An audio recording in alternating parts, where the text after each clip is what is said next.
살다 보면 정말 믿고 의지했던 울타리에서 가장 큰 상처가 돌아올 때가 있어요. 세상 누구보다 깨끗하고 바른 줄 알았던 사람이, 좋아하고 믿고 존경하기까지 한 사람이 생각지도 못한 얼굴을 드러낼 때가 있죠. 겉으로는 경건하고 천명결백하며 심지어는 세상 모두의 존경을 받는 삶을 사는 것처럼 보여도 그 안에 들여다보면 전혀 다른 민낯이 숨어 있는 경우가 있습니다. 그런 경우를 우리는 종종 목격하곤 하죠. 그리고 저는 어느 날 가장 가까웠던 가족의 민낯을, 그 살벌하고 소름 돋는 실체를 똑똑히 마주하게 되었어요. 오늘 저는 그 이야기를 해드리려고 합니다. 지금부터 시작해 볼게요. 어린 시절 저희 아빠는 버스 기사로 새벽마다 차고지로 출근하셨고요. 엄마는 재래시장에서 작은 분식집을 운영하시며 하루하루를 버티셨어요. 집안 형편은 늘 빠듯했지만 부모님은 묵묵히 일하시며 저희 남매를 키우셨죠. 저에게는 2살이 어린 남동생이 있었는데, 남동생은요, 태어날 때부터 심장이 약해서 여러 차례 수술을 해야 했고 입원도 자주 했어요. 남동생 앞으로 들어가는 병원비가 만만치 않아서 아빠 엄마는 늘 허리띠를 졸라매야 했고, 전 어린 마음에도 동생 걱정에 늘 마음이 무거웠거든요. 엄마는 분식집에서 하루 종일 튀긴 기름 냄새를 뒤집었으며 일하다가도요, 저녁이면 병원으로 달려가 동생 옆을 지키셨고, 아빠는 버스 운전 끝내고 곧장 병실로 와서 잠깐이라도 동생 손을 잡아주셨어요. 밤새 산소호흡기에 의지해 힘겹게 숨을 쉬는 동생을 보면서 전 늘 불안했어요. 혹시라도 동생이 다시는 눈을 뜨지 못하면 어쩌나? 아직 너무 어린데 저 아이가 훌쩍 떠나버리면 어쩌나 하는 두려움이 가시질 않았죠. 엄마, 호진이는 언제쯤 괜찮아질까? 이번 수술만 잘 받으면 나을 거야. 너무 걱정하지 마. 그치만 저번에도 수술했잖아. 왜 자꾸 이러는 거야? 정말 괜찮은 거지, 엄마? 응? 저는 학교에서 돌아오면 엄마 가게에서 설거지를 거들기도 했고요. 병원에 가면 동생의 체온계를 챙기고 물수건을 적셔 이마에 얹어주며 조금이라도 도움이 되고 싶었어요. 친구들이 반가운 놀이터에서 뛰어놀 때 저는 혼자 가게에서 숙제를 하거나 병원 대기실 의자에 앉아 깜빡 잠드는 일도 많았죠. 하지만 아무리 도와도 아무리 바라고 또 바라도 근본적으로는 엄마 아빠의 짐을 덜 수 없다는 사실에 늘 마음이 무거웠어요. 부모님도 저한테 말은 안 하셔도 아마 엄청 힘드셨을 거예요. 돈도 돈이지만 심적으로 얼마나 지치셨겠어요. 가족이 모두 힘겨웠던 그때 우리 가족을 붙잡아 준 건 다름 아닌 저희 동네 작은 교회 목사님이셨는데요. 작은 개척교회였고 당시 목사님은 참 선하고 따뜻한 분이셨는데, 형편이 어려운 우리 집을 위해서 본인 사비를 털어 여러 차례 봉투를 슬쩍 쥐어주셨고, 동생이 입원했을 때는 병원에 직접 찾아와서 기도도 해주고 병원비도 일부 도와주셨어요. 신도들에게 우리 사정을 얘기해 모금도 받게 해주셨죠. 아휴, 목사님, 이렇게까지 신경 써주시니 뭐라고 감사 인사를 드려야 할지 모르겠어요. 감사 인사는 필요 없어요. 어려운 이웃을 돕는 게 당연한 거지요. 호진이가 얼른 건강을 되찾길 바랄 뿐입니다. 저희가 꼭 갚겠습니다. 언젠간 형편 나아지면 꼭 은혜에 보답하겠습니다. 그런 생각 안 하셔도 됩니다. 하나님 은혜로 서로 돕는 거니까요. 엄마는 그런 목사님의 정성과 교회의 도움을 받으며 신앙에 눈을 떴고, 자연스럽게 우리 가족은 교회를 다니게 되었어요. 저는 주일마다 교회에 가면 마음이 한결 편해지는 걸 느꼈어요. 그리고 고등학교에 들어서는 주일학교에서 아이들을 돌보는 봉사를 시작했습니다. 아이들에게 성경 동화를 들려주고 율동을 가르치며 함께 웃다 보면 제가 살아있는 이유와 기쁨을 다시 확인하는 듯 했죠. 다행히 여러 차례의 수술을 잘 받은 제 동생도 건강을 찾아갔고요. 저는 그 모든 은혜에 그저 감사할 수밖에 없었네요. 그리고 대학에 진학하면서 저는 아동학을 전공하기로 했어요. 어릴 적부터 동생을 보살피며 자란 경험도 있었고, 주일학교 봉사에서 얻은 보람이 저에게 분명한 길을 제시해줬던 거죠. 대학에서는 아동발달 심리, 교육학, 놀이치료 같은 수업을 들으며 아이들과 어떻게 소통해야 하는지, 어떻게 더 좋은 환경을 만들어줄 수 있는지를 깊이 배우게 되었어요. 그리고 졸업 후 자연스럽게 유치원 교사가 되었는데요. 매일 아이들과 함께 생활하며 작은 변화 하나하나에 기뻐했어요. 힘든 일도 있었지만 보람이 더 컸죠. 아이들이 처음엔 울면서 등원을 하다가 제 손을 잡고 웃으며 들어올 때, 그리고 한 글자씩 따라 읽던 아이가 혼자 책을 읽을 때, 제가 힘들어 보인다며 땀을 닦아줄 때, 아이들의 그 작은 성장들이 저를 감동시켰고 힘들어도 견디게 하는 힘이 되어줬죠. 그런데 유치원에 다니던 중 해외 봉사단 모집 공고를 보게 되었어요. 개발도상국 아이들을 대상으로 교육 봉사를 하는 프로그램이었는데, 이거는 꼭 가야겠다는 생각이 들더라고요. 일을 쉬는 것도 좀 염려가 됐고 안전하지 않은 지역에 간다며 엄마는 많이 걱정을 하셨지만 결국 저를 밀어주셨어요. 아휴, 좋은 일이야. 여기서도 할 수 있는데 굳이 멀리까지 가서 고생을 하려고? 너 그러다 다치면 어떡하니? 괜찮아. 젊을 때 아니면 못 해보는 경험이잖아. 엄마, 나 꼭 다녀오고 싶어. 그래, 우리 딸을 어떻게 말려? 젊을 때 그런 경험 못하면 두고두고 아쉽지. 대신에 너 몸은 꼭 챙겨야 한다. 엄마, 걱정 마세요. 건강 잘 챙기면서 할게. 그렇게 저는 6개월간 동남아시아 한 작은 시골 마을로 떠났어요. 그곳은 전기가 자주 끊기고 교실이라 해봤자 대나무로 얼기설기 지은 판잣집 정도밖에 없었는데요. 아이들은 맨발로 뛰어다녔고 과자 하나, 연필 한 자루에도 눈이 반짝였어요. 처음에는 언어가 잘 통하지 않아서 애를 먹었지만 그림을 그리고 노래를 부르며 금세 마음을 열 수 있었어요. 함께한 봉사단원들과 밤마다 작은 불빛 아래서 내일 가르칠 내용을 준비하고 웃고 떠들던 기억이 아직도 생생해요. 그리고 그 봉사단에서 저는 남편을 만났어요. 더운 날씨 속에서도 땀을 뻘뻘 흘리며 아이들을 살피는 남편 모습에 자연스럽게 호감을 느꼈고 함께 식사 준비를 하거나 아이들을 위해 행사를 꾸리면서 가까워졌죠. 오늘도 애들 때문에 정신 없었죠. 그러게요. 그래도 아이들이 웃는 거 보니까 힘든 줄 모르겠네요. 저도 그래요. 아이들이랑 있으면 하루가 금방 가요. 봉사단이 끝나고 한국으로 돌아온 뒤에도 저희는 연락을 이어갔고 곧 연애로 발전하게 되었어요. 남편을 처음 부모님께 인사시켰을 때 아빠 엄마는 무척 안도를 하셨어요. 믿음이 있는 집안이면 우리가 더 이상 바랄 게 없지. 앞으로도 서로 존중하면서 잘 살아라. 장인어른 장모님 말씀처럼 믿음 안에서 은혜롭게 살아가겠습니다. 그래, 우리 딸에게 든든한 사람이 되어줘 고맙네. 시부모 두 분 역시 처음 본 순간부터 저를 따뜻하게 맞아주셨어요. 믿음이 깊은 아이를 며느리로 맡게 되니 참 감사하다. 그래, 우린 처음부터 마음에 들었어. 얼굴 표정부터 진실되고 따뜻하니 축복된 결혼 되겠다. 감사합니다. 부족하지만 열심히 하겠습니다. 부족하다니. 그런 소리 하지 마라. 이미 우린 가족이다. 맞아요, 새언님. 우리 집에 온 걸 환영해요. 특히나 시아버지는 목사로서 교인들 사이에서 존경받는 분이었기에 저는 그런 집안의 며느리로 들어가게 된 걸 감사하게 여겼어요. 결혼 후에도 자연스럽게 시아버지의 교회에 출석하며 신앙생활을 이어갔고 주말마다 함께 예배드리며 서로를 격려하는 일상이 아주 당연해졌죠. 결혼한 뒤에도 저는 물론 유치원 교사로 꾸준히 일했어요. 아이를 낳고 육아 일을 병행하느라 힘든 날도 많았지만 이 교사라는 직업이 주는 보람은 그런 힘듦을 덮을 만큼 컸죠. 오늘은 또 늦게 들어왔네. 하루 종일 애들이랑 씨름했지. 오늘은 새로 들어온 아이가 울어서 하루 종일 안고 있었어. 팔이 다 저려. 그래도 표정은 환하네. 역시 당신은 애들이랑 있을 때 제일 행복해 보인다. 아이들이 조금씩 변화하는 거 보면 진짜 감동이다. 힘들어도 버틸 수 있어. 그렇게 시간이 쌓이고 결혼한 지 10년쯤 되었을 때 제가 다니던 유치원 원장님이 은퇴 의사를 밝히셨어요.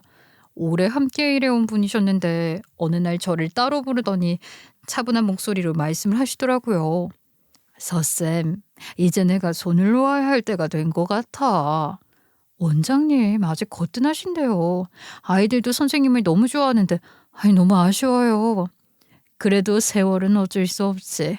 내가 없는 자리에 누군가가 서야 하는데 나는 서쌤이라면 아이들을 누구보다 잘 돌볼 수 있을 것 같은데. 저요? 너무 갑작스러운 말씀이라 뭐라 해야 할지. 난 오래전부터 생각해왔고 진심이야. 나는 서쌤이 이 유치원을 맡아줬으면 해.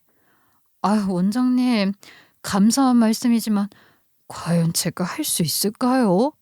할 수 있어. 내가 오랫동안 지켜봤잖아. 서쌤은 분명히 잘 해낼 수 있는 사람이야. 저를 후계자처럼 생각해 주신 게 기쁘면서도 한편으로는 원 전체를 책임져야 한다는 부담이 밀려왔어요. 전 며칠 동안 가족과 상의도 하고 기도하며 고민했죠. 넌 해낼 수 있어. 호진이 어릴 적에도 네가 얼마나 책임감 있게 도왔는지 내가 다 봤잖아. 엄마, 근데 원 전체를 책임진다는 게 너무 무겁게 느껴져. 책임이 무거울수록 그만큼 보람도 큰 법이지. 나도 장모님 말씀에 동의해. 당신은 준비된 사람이야. 내가 옆에서 도울 테니까 한번 해봐. 결국 오랜 시간 아이들과 함께 쌓아온 경험을 떠올리며 가족들의 응원을 받아 결심을 하게 되었죠. 그렇게 원장 자리를 물려받자 처음에는 서류와 회계부터 각종 행정 업무까지 쏟아지는 일들에 정신이 없었어요. 교사들 사이에서 리더십을 세우는 것도 학부모들을 상대하는 일도 어느 하나 쉽지 않았지만 매일 아침 교실에 들어가 아이들이 환하게 웃으며 인사하는 모습에서 힘을 얻었죠. 아이들의 눈빛 하나, 웃음소리 하나가 저를 버티게 했고요.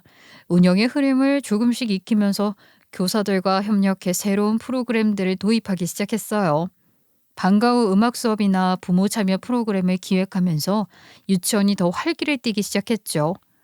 원장님, 이렇게 새 프로그램을 도입하니까 부모님들 반응도 좋아요. 그래요? 다행이네요. 다 선생님들 덕분이에요. 함께 힘 모아줘서 고마워요. 원장님이 방향을 잘 잡아주시니까 저희도 힘이 납니다. 유치원은 점차 자리를 잡아갔고 몇 년 동안은 큰 문제 없이 무사히 지냈어요. 원 운영에도 자신감이 붙고 교사들과의 호흡도 잘 맞아가던 시기였죠. 그런데 사건은 정말 생각지도 못한 순간에 터졌어요. 문제의 그날은 제가 일이 있어 잠시 유치원을 비운 날이었는데요.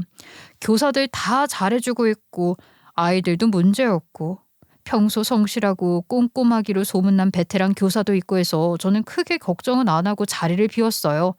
그런데 하필 그날 일이 터진 거예요.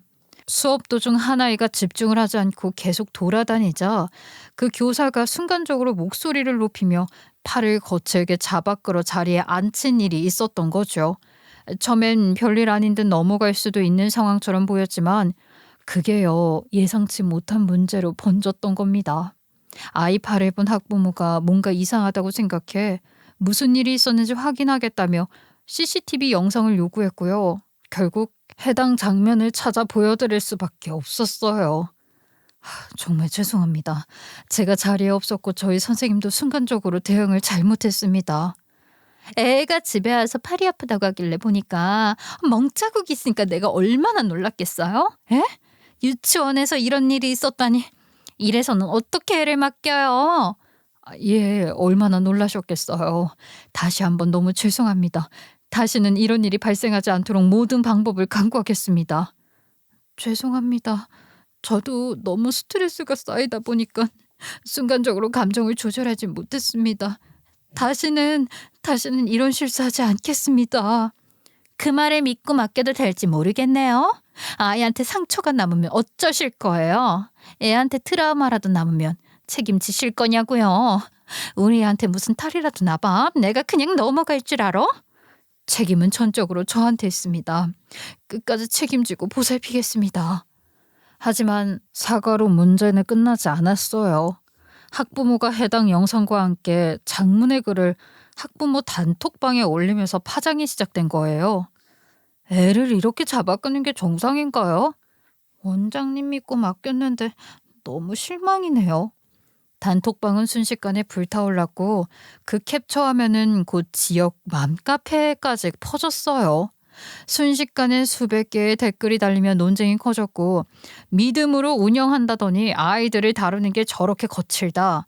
저 원장도 알면서 방치한 거 아니냐 같은 말들이 쏟아졌죠. 저는 사태가 걷잡을 수 없이 커지자 서둘러서 학부모들을 불러 모아 다시 한번 공개적인 사과를 드렸어요.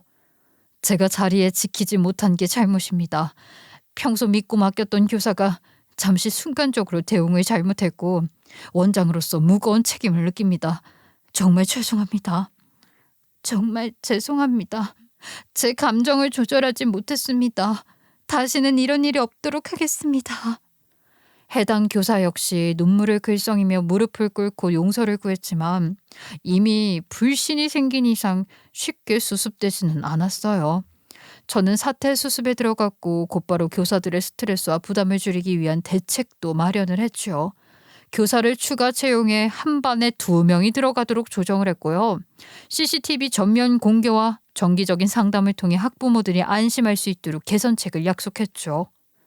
앞으로 모든 반에 교사를 2명씩 배치하겠습니다. 선생님들의 부담을 줄여서 이런 일이 다시는 없도록 하겠습니다. 그리고 CCTV를 전면 공개하고 정기적으로 부모님들과의 상담 자리를 마련하겠습니다. 저희가 숨길 게 없다는 걸 보여드리겠습니다.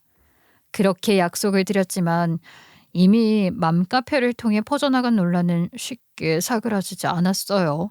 댓글은 점점 더 공격적으로 바뀌었고 심지어 저런 곳에 아이를 계속 보내느니 차라리 다른 유치원으로 옮기겠다는 말까지 나오면서 실제로 원을 그만두는 아이들까지 생겼어요.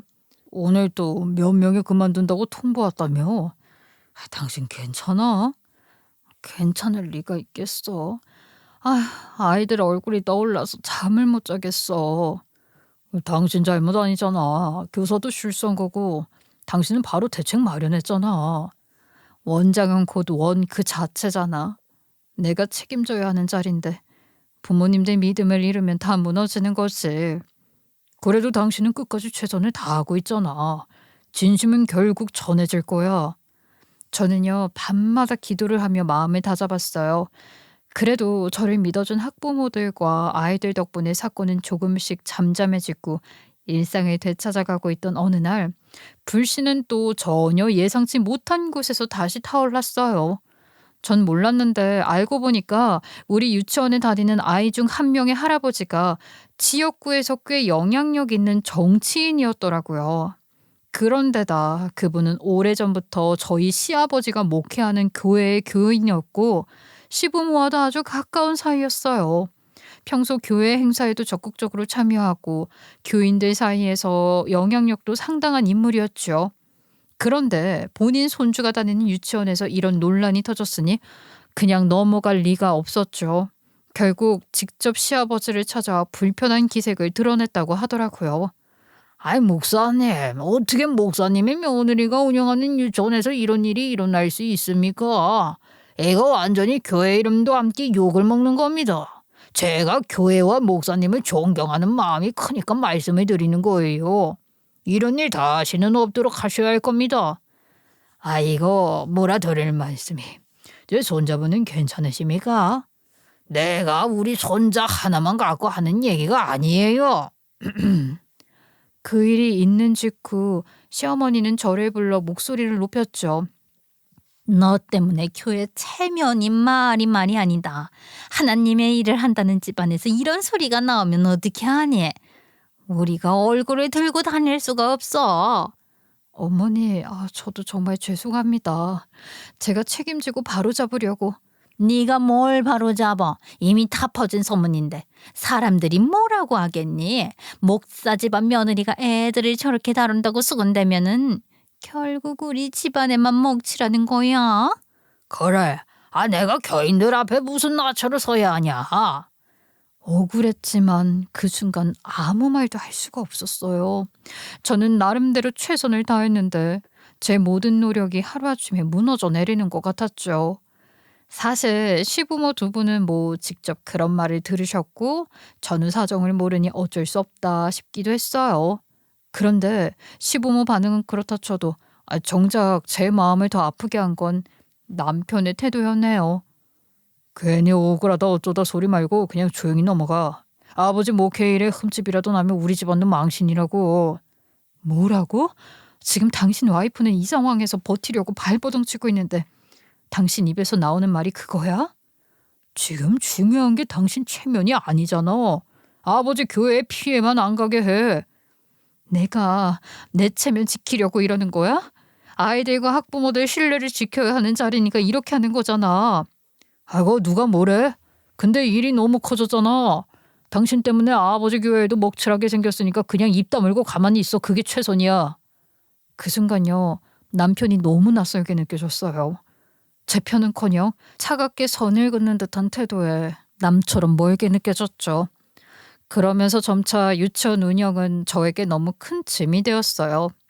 사건이 터지고 난 뒤 원장으로서 책임감은 더욱 무겁게 느껴졌는데 설상가상으로 그 무렵 코시국까지 겹치면서 상황은 급격히 악화됐죠.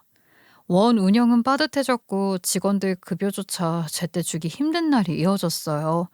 밤마다 서류를 붙들고 머리를 싸매며 버텨보려 했지만 결국 한계에 다다랐죠. 한숨은 깊어지고 몸은 점점 지쳐갔어요. 장고 끝에 저는 결국 유치원을 그만두기로 결심했어요. 그런데 그 과정에서 소문이 좋지 않게 돌기 시작한 거예요.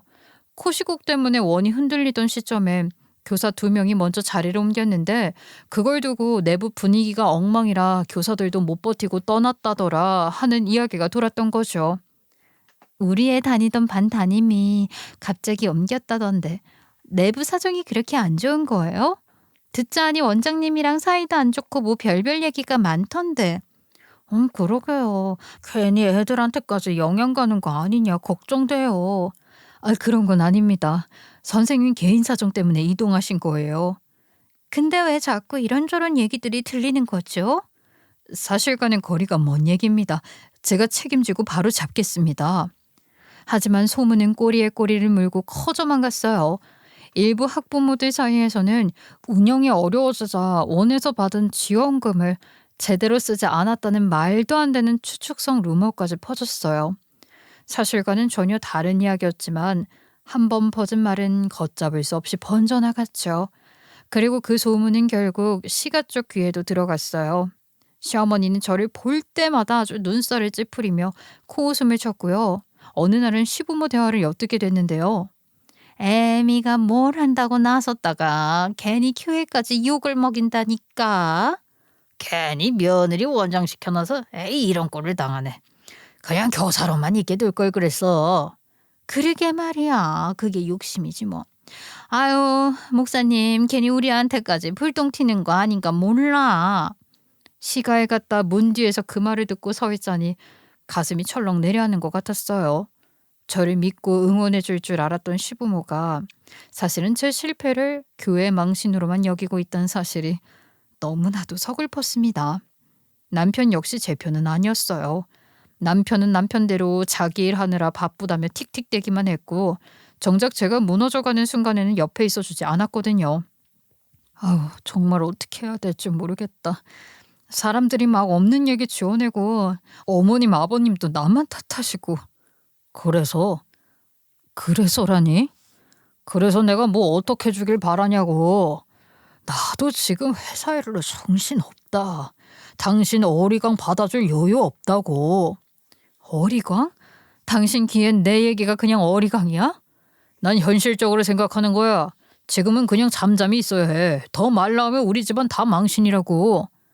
결국 또 교회. 또 집안 체면이지. 내 마음 내가 얼마나 힘든지는 안중에도 없네. 유치원을 정리하고 난 뒤 제 마음은 텅 빈 듯 허탈했어요. 심적으로 기댈 곳 하나 없는 데다가 수년간 모든 에너지를 쏟아부었던 곳이었으니 당연한 일이었죠. 하지만 그래서 더더욱 가만히 주저앉아 있을 수가 없었네요. 저를 여전히 필요로 하는 아이들이 이 세상 어딘가에 있을 거라는 생각, 그리고 제 손으로 무언가 다시 일구어야 한다는 의지가 저를 붙들었거든요. 그때 제 눈에 들어온 건 교사 시절 아이들에게 들려주려고 직접 지어주었던 짧은 동화 원고들이었어요. 공책 구석에 흘려 쓴 글자, 낡은 USB 안에 남아있던 파일들이었죠. 그때는 그저 아이들이 좋아하는 얼굴을 보고 싶어 짬짬이 썼던 글이었는데 다시 읽어보니까 마음이 움직였어요. 이걸 닫으면서 책으로 묶으면 어떨까 하는 생각이 번개처럼 스쳤죠. 그렇게 저는 원고를 모아 다듬었고 작은 출판사를 어렵게 찾아내 소량 출간을 하게 되었어요. 뭐 초반 판매는 형편없었죠. 책방 구석에 먼지 사이드 쌓여있는 책들을 보고 있자니 좀 허탈하기도 했지만 그래도 포기하고 싶지는 않았어요. 누군가는 읽어줄 거라는 믿음에 제 안에 남아있었거든요. 그렇게 몇 권의 책을 펴내던 몇 년 사이 제 삶에도 여러 가지 큰 사건들이 이어졌습니다. 시아버지가 갑자기 쓰러지시면서 집안이 난리가 났거든요. 병원에서 급히 연락을 받았을 때 남편과 저는 황급히 달려갔죠. 아버지 정신 좀 차려보세요. 김 목사님 제발 눈 좀 떠봐요. 다행히 목숨은 건지셨지만 시아버지는 결국 휠체어 신세가 되셨어요. 그때부터 시어머니는 저를 맨날 불러서 앉혀놓고 노골적으로 말을 꺼냈어요. 네가 좀 더 자주 와서 아버지 돌봐야 하지 않겠니? 집안 며느리로서 그 정도는 해야지. 저도 그러고 싶은데 죄송해요 어머님. 저 지금 책 마감도 있고 강의 준비도 있어서. 뭔 책? 뭘 팔리지도 않은 책을 쓰겠다고 오바를 해. 네가 쓴 책이 밥을 먹여주냐? 뭐하냐? 가정이 먼저지. 어머님, 이젠 책이 제 일이고 제 삶이에요. 제가 이걸 붙들고 살아야. 됐다. 며느리라는 게 정신을 대체 어디다 두고 있는 건지. 시어머니 말에 속으로 피가 거꾸로 솟는 기분이었지만 꼭 삼킬 수밖에 없었어요. 그때는 제 책이 세상에서 제대로 인정받지도 못하던 시기였으니까요. 그런데 그러고 얼마 지나 운명의 장난인지 우연히 응모했던 아동문학 공모전에서 제 작품이 수상을 하게 되었어요. 그 소식이 발표되던 날 제 눈물이 왈칵 쏟아졌죠. 엄마 나 상 받았어. 내 동화가 수상을 했다고. 아이고 정말이냐? 아이고 내 딸 드디어 해냈구나. 네가 그동안 얼마나 애써왔는데. 나 진짜 믿기지가 않아. 누가 내 글을 알아줄까 했는데 이제 시작인 것 같아. 수상 소식이 알려지자 제 책은 조금씩 입소문을 타기 시작했고 몇 달 뒤에는 아동용 도서 베스트셀러 목록에 이름을 올리기까지 했습니다. 믿기 힘든 변화였어요. 그러면서 저는 본격적으로 동화 작가로 제2의 인생을 시작하게 되었어요. 고료와 인세가 쌓이기 시작했고 유치원을 운영할 때보다 훨씬 안정적인 수입을 얻게 되었죠. 출판사에서는 제게 다음 작품 계약을 서두르며 연락을 해왔고 강연 요청, 낭독회 초청도 이어졌어요. 그리고 그렇게 번 돈으로 20년 만에 드디어 제 입으로 된 집을 장만할 수 있었답니다. 그렇게 계약서를 쓰던 날 제 손은 떨리고 눈물이 쏟아졌어요. 펜을 잡은 손이 덜덜 떨릴 만큼 그 순간은 제 인생에서 가장 벅찬 순간 중 하나였죠. 그리고 마침내 이삿날 저는 설레는 마음으로 새 집 문을 열었는데요. 제 이름으로 된 집, 제 손으로 읽어낸 결실이 드디어 눈앞에 있다는 사실에 가슴이 벅찼죠. 근데 현관문을 열고 거실로 들어서는 순간 제 발걸음은 그대로 얼어붙고 말았습니다. 아니, 거실 한복판에 놓인 건 다름 아닌 시아버지의 병상 침대였거든요. 시어머니는 태연하게 저를 돌아보며 말했어요. 애미야, 네 시애비 기저귀부터 가르라. 어머니, 지금 무슨 말씀이세요? 여긴 왜? 어머님 아버님이 여기서 뭐 하시는 거예요 지금? 새 집도 샀겠다. 얼마나 편하게 했니? 이제 멀리 안 가고 여기서 돌보면 되겠구나. 저 구석구석 잘 좀 닦아줘. 아버지 냄새 나면 안 된다. 지금 장난해? 이게 뭐 하는 짓이야 당신? 장난이라니. 가족인데 당연히 같이 살아야지. 당신이 며느리라면 책임져야 할 거 아니야. 아픈 시아버지 그냥 두고 볼 거야? 우리끼리만 새 집에서 잘 먹고 잘 살 생각이었어? 그 순간 모든 게 허무해졌어요. 그렇게 고생하면서 결국 손에 넣은 제 집인데 이 인간들은 아예 작정하고 저를 호구로 잡겠다는 심산이었어요. 눈빛 하나, 몸짓 하나에서도 나가겠다는 기색은커녕 아주 이 집에 뿌리를 내리겠다는 의지가 보이더군요. 그 순간 저는 결심을 했어요.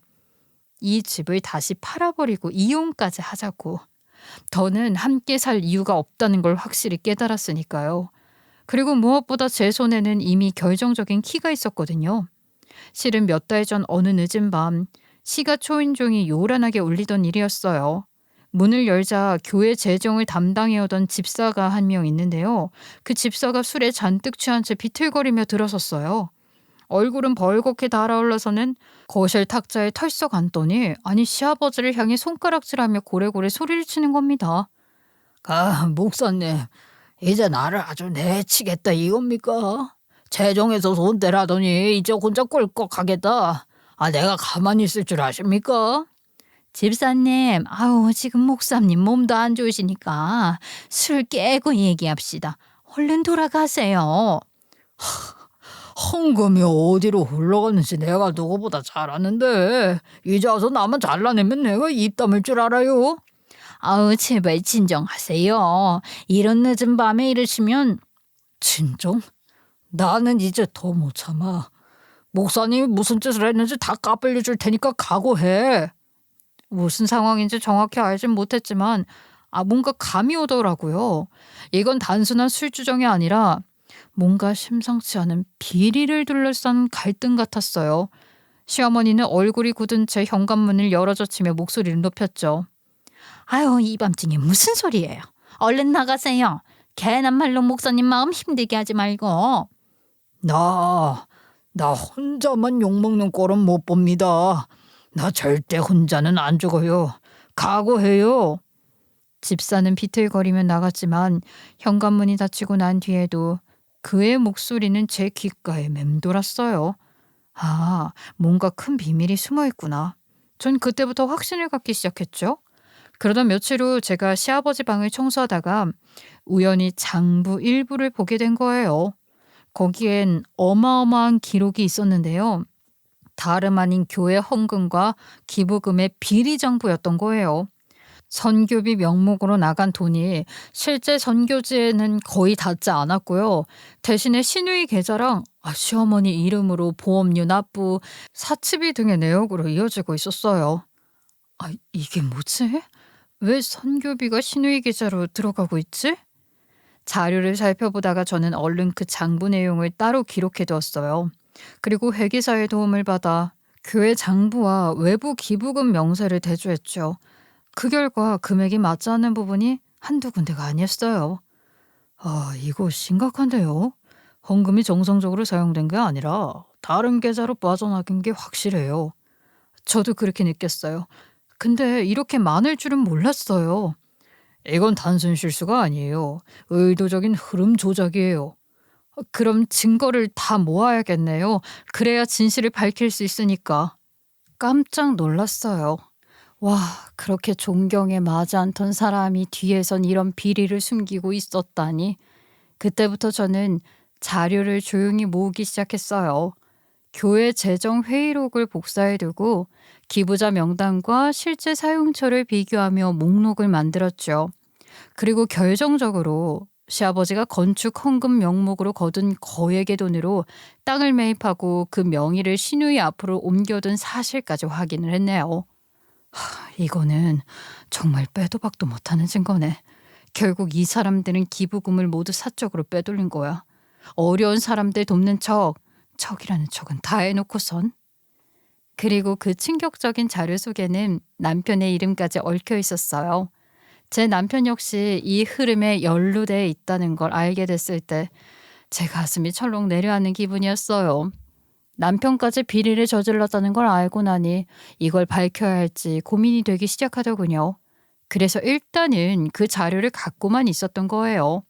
그런데 마침내 이삿날 뻔뻔하게 제 집을 차지하려는 시가를 마주한 순간 전 결심했죠.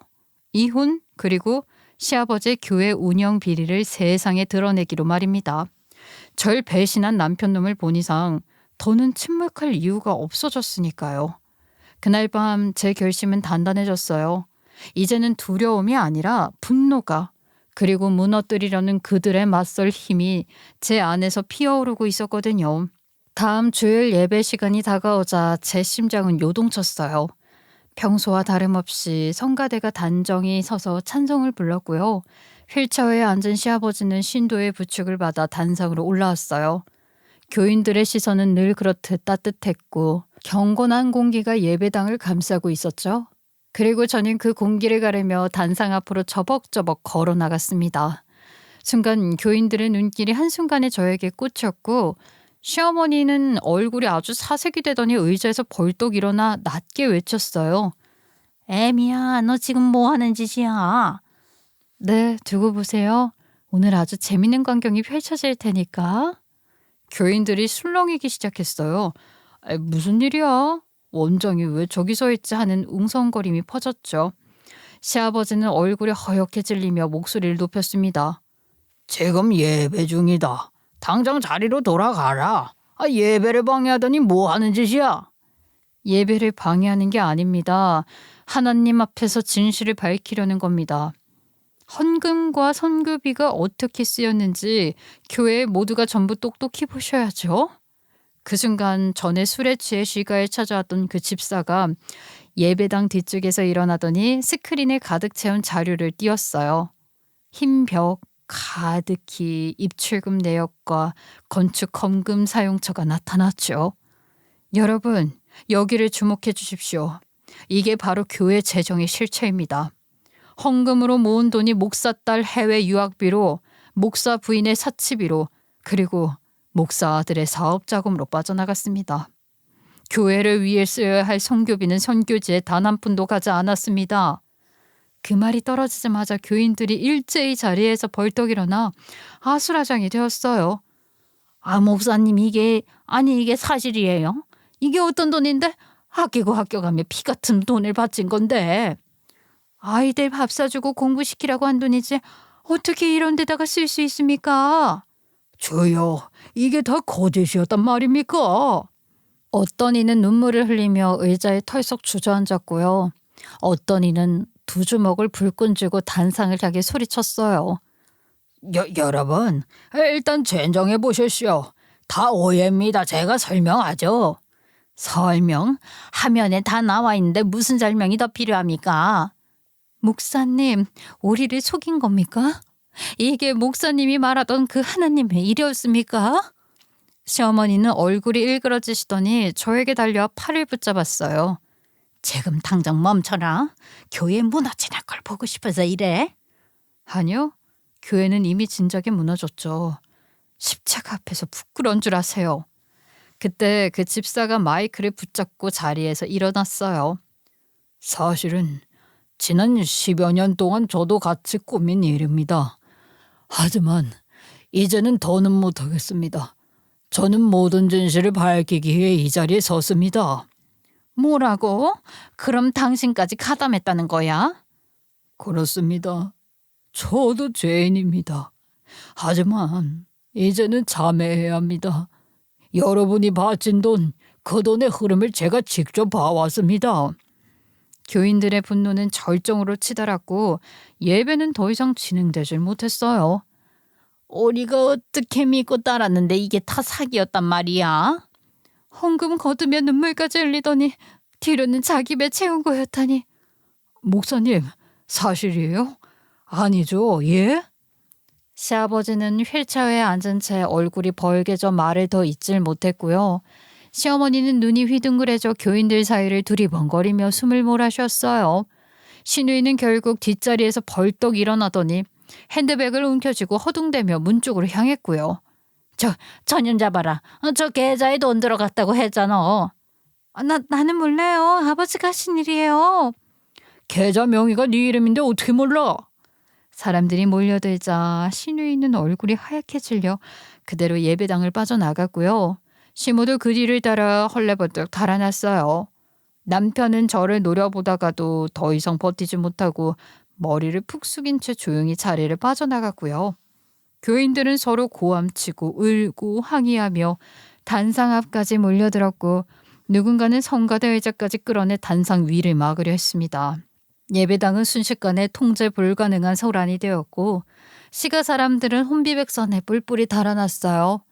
온갖 소리들이 뒤엉켜 교회 안은 더 이상 예배당이 아니었지요. 분노와 배신감을 들끓는 전쟁터 같았고요. 시가 인간들은 모두 그 속에서 혼비백산에 달아나는 신세가 되었죠. 그리고 그 일이 있은 지 불과 며칠 만에 지역 신문에도 해당 뉴스가 조그만하게 실렸어요. 존경받던 목사가 돈 문제로 재판에 선다는 소식에 사람들은 충격을 받았고 동네 전체가 발칵 뒤집혔죠.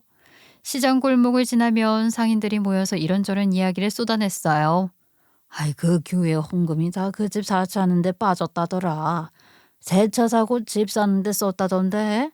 아이고 그동안 좋은 일 한다고 칭찬받던 사람들이었는데 결국 돈에 눈이 멀었구만.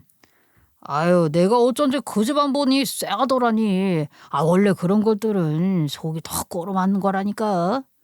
교인들은 분노를 참지 못하고 집단으로 시아버지 집 앞에 몰려왔죠. 저녁마다 수십 명씩 모여서 피켓을 들고 외쳤습니다. 돈을 돌려내라 돈을. 하나님의 이름을 더럽힌 죄를 회개하라. 우리는 속았다. 이제 끝까지 책임져라. 밤이 깊어도 사람들은 흩어지지 않았고요. 찬송가 대신 규탄구가 집 앞거리를 가득 메웠어요. 아멘 대신 사퇴하라는 목소리가 울려 퍼졌고 시간은 커튼을 치고 불을 꺼둔 채 숨죽여 있었어요. 여보, 이제라도 부모님께 솔직히 말씀드리고 사죄하라고 해. 그냥 버티다간 더 큰일 나. 지금 와서 무슨 소용이 있어? 이미 다 퍼졌는데. 소용없다고? 최소한 잘못을 인정하고 용서를 구해야지. 끝까지 잡아떼면 교인들이 가만히 있을 것 같아? 당신이 뭘 알아? 아버지가 목사고 교인들이 쉽게 돌아서겠어? 이미 돌아섰어. 눈으로 보고도 아직도 모르겠어? 이제는 당신들 집안 완전 낙인 찍힌 거야. 이렇게 세상을 모르니 그런 죄를 짓고도 당당한 거구나. 아니 당신들이 대체 그렇게 욕을 하던 사이비랑 뭐가 달라? 뭐?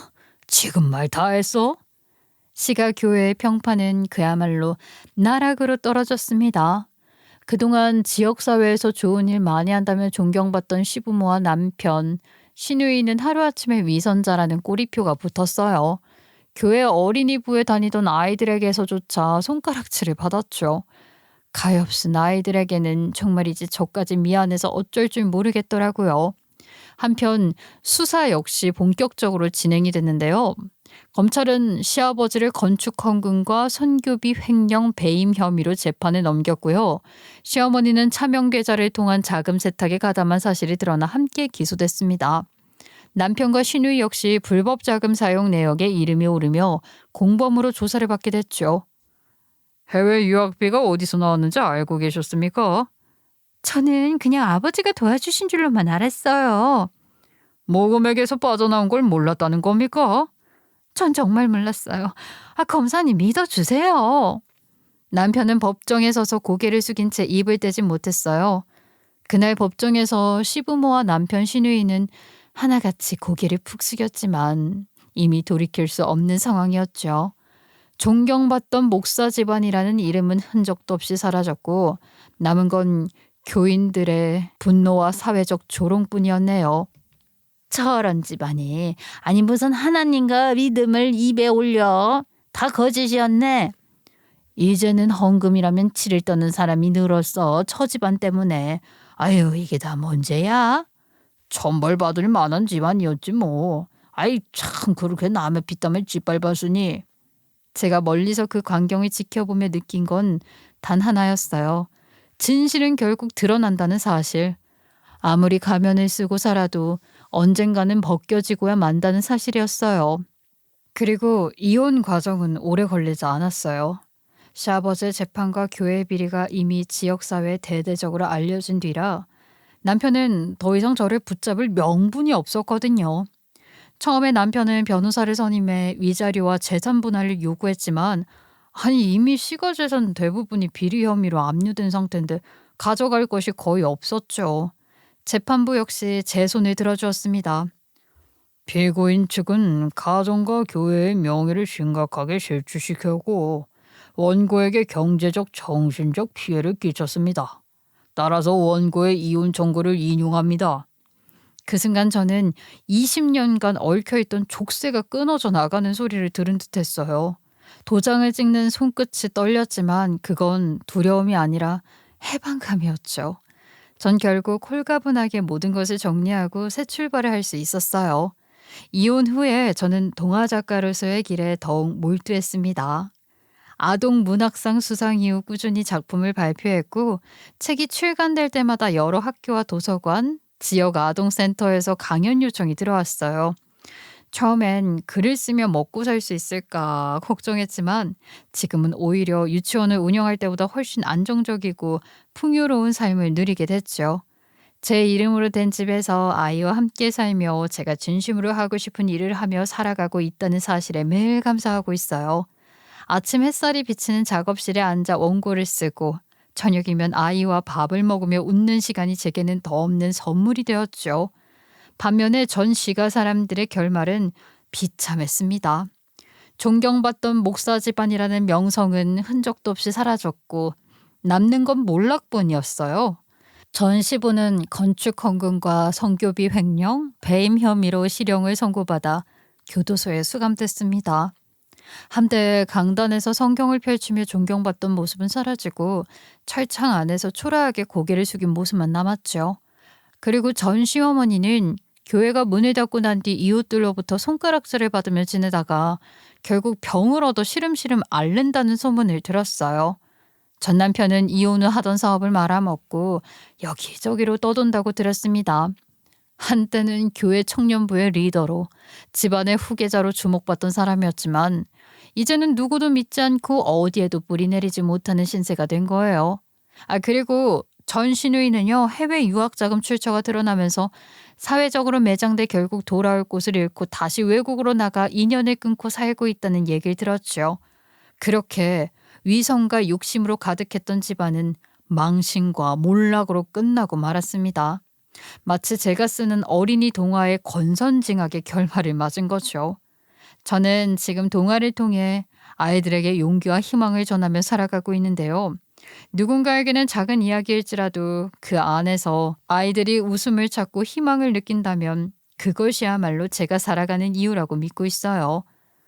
얘들아, 네가 힘들 때 꼭 기억해야 할 게 있는데 너희 안에는 언제나 다시 일어날 수 있는 힘이 있다는 거야. 선생님, 그러면 저도 나중에 책 쓸 수 있을까요? 물론이지. 네가 마음을 담아 글을 쓴다면 누구든 작가가 될 수 있어. 저는 더 이상 위선에 휘둘리지 않고 스스로의 힘으로 일어선 삶을 살아가고 있습니다. 이제는 제 길을 걸어가며 그 길 위에서 만나는 모든 아이들에게 희망을 전하고 싶어요. 저는 쓰러져도 다시 일어날 수 있다는 걸, 무너져도 다시 웃을 수 있다는 걸 제 삶으로 보여주며 살아가고 싶어요. 저는 이번 일을 통해 어떤 이름이나 겉모습이 그 사람의 진실을 보장하지 않는다는 걸 뼈저리게 깨달았어요. 존경받는 자리에 권위를 가진 위치일수록 더 철저히 감시하고 질문해야 한다는 사실도 알게 됐고요. 이제 저는 더 이상 위선에 휘둘리지 않고 제 삶을 제 힘으로 지켜가려 합니다. 누구든 권력 뒤에 숨지 못하도록 눈뜨고 지켜보고 작은 부정이라도 외면하지 않는 삶을 살려고 해요. 그리고 오늘 제 이야기가 여러분에게도 주변을 다시 돌아보고 진짜 진실을 분별할 수 있는 계기가 되었길 바랍니다. 저의 긴 이야기 끝까지 들어주셔서 진심으로 감사드리며 여러분의 삶에 축복이 있기를 진심을 다해 기도드립니다. 고맙습니다.